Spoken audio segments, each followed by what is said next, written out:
गलत फहमियों से परे, तंत्र शब्द अक्सर विदेशी रस्मों और कामुक प्रथाओं की छवियों को उजागर करता है। हालांकि ओशो के द बुक ऑन सीक्रेट्स में बताए गए तंत्र का असली सार इन सतही संबंधों से कहीं आगे जाता है। तंत्र भारत में उत्पन्न एक प्राचीन आध्यात्मिक परंपरा है। यह जीवन के सभी पहलुओं, भौतिक और कामुक पहलुओं को भी स्वीकार करके एनलाइटनमेंट का रास्ता प्रदान करता है।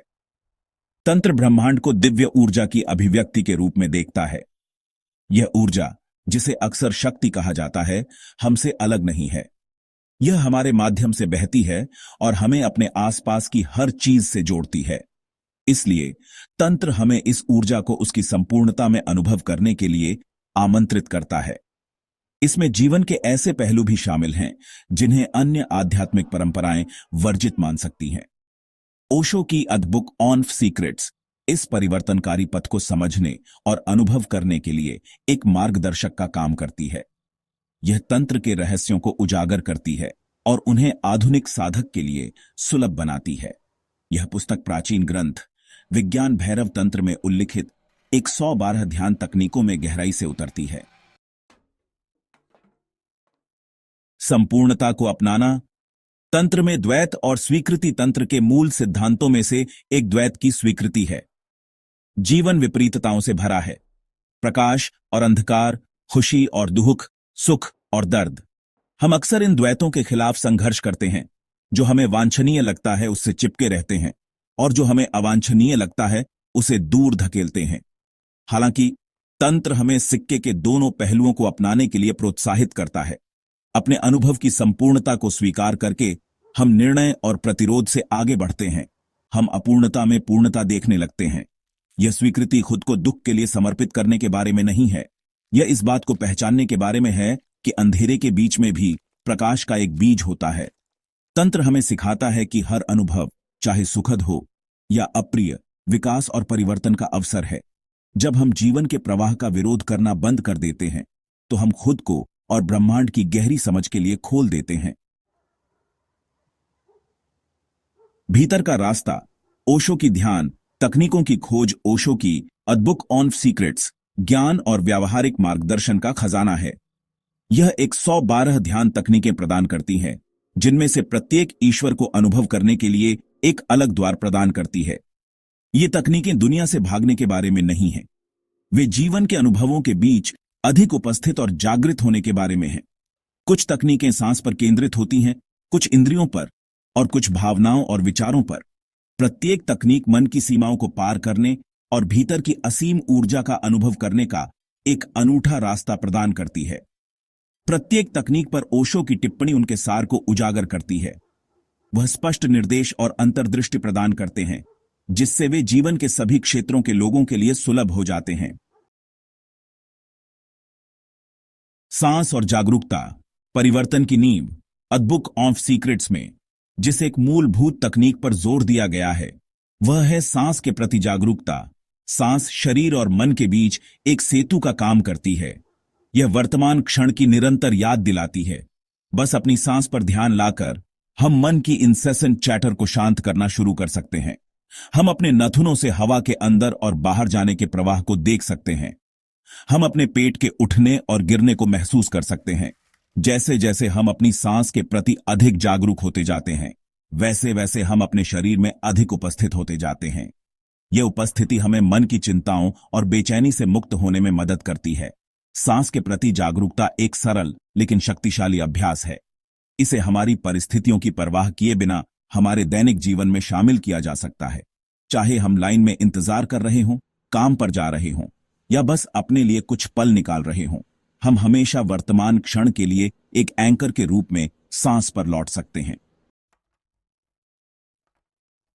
ओशो की शिक्षाओं का एक अन्य महत्वपूर्ण पहलू हमारे विचारों को ऑब्जर्व करने का महत्व है। हमारे मन लगातार विचारों, छवियों और संवेदनाओं से बॉम्बार्ड होते रहते हैं। ये विचार अक्सर हमें अलग अलग दिशाओं में खींचते हैं, जिससे आंतरिक उथल पुथल की भावना पैदा होती है। ओशो हमें अपने विचारों के डिटैच्ड ऑब्जर्वर्स बनने के लिए प्रोत्साहित करते हैं। हम बिना किसी जजमेंट या लगाव के अपने विचारों को उत्पन्न होते और गुजरते हुए देख सकते हैं। हम अपने विचारों को अपनी अवेयरनेस के आकाश से गुजरते हुए बादलों के रूप में इमेजिन कर सकते हैं। यह अभ्यास हमें यह महसूस करने में मदद करता है कि हम अपने विचार नहीं हैं। हम वह अवेयरनेस हैं जो विचारों को देखती है। जैसे जैसे हम अपने विचारों को ऑब्जर्व करने में अधिक माहिर होते जाते हैं, वैसे वैसे हम अपने और अपने मन के बीच जगह बनाते हैं। ये स्पेस हमें शांति और स्पष्टता की गहरी अनुभूति का अनुभव करने की अनुमति देता है। द बुक ऑफ सीक्रेट्स हमें वॉइड की अवधारणा से भी परिचित कराती है। वॉइड पारंपरिक अर्थों में एम्प्टीनेस नहीं है।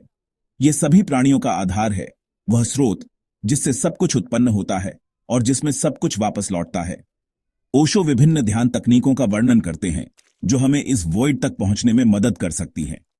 इनमें से कुछ तकनीकों में दो सांसों के बीच के स्पेस पर, दो विचारों के बीच की साइलेंस पर, या हमारे अस्तित्व के केंद्र में स्टिलनेस पर ध्यान केंद्रित करना शामिल है। जैसे जैसे हम वॉइड में गहराई से उतरते हैं, हम सभी अवधारणाओं, विश्वासों और पहचानों को छोड़ देते हैं।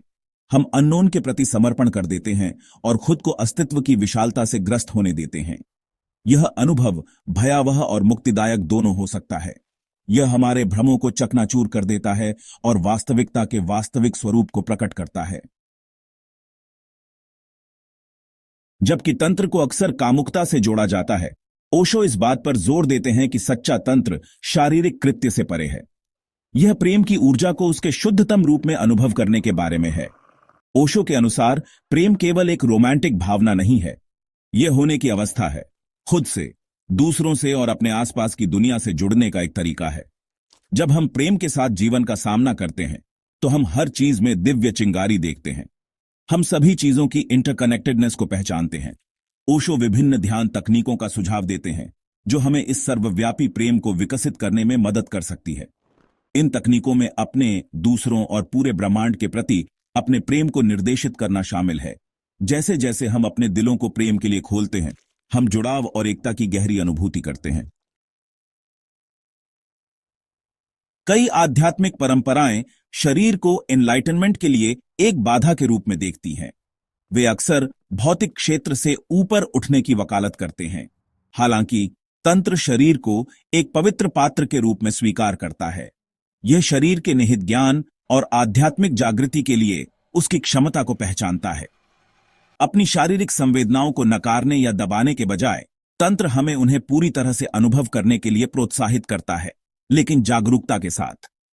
शरीर के साथ इस माइंडफुल जुड़ाव के माध्यम से हम अपनी शारीरिक ऊर्जा को आध्यात्मिक ऊर्जा में बदल सकते हैं। शरीर पर ओशो की शिक्षाएं आज के समय में विशेष रूप से प्रासंगिक हैं। हम अक्सर ऐसे संदेशों से बॉम्बार्ड होते हैं जो हमें अपने शरीर के बारे में असुरक्षित महसूस कराते हैं। तंत्र आत्म स्वीकृति और शरीर की सकारात्मकता का मार्ग प्रदान करता है।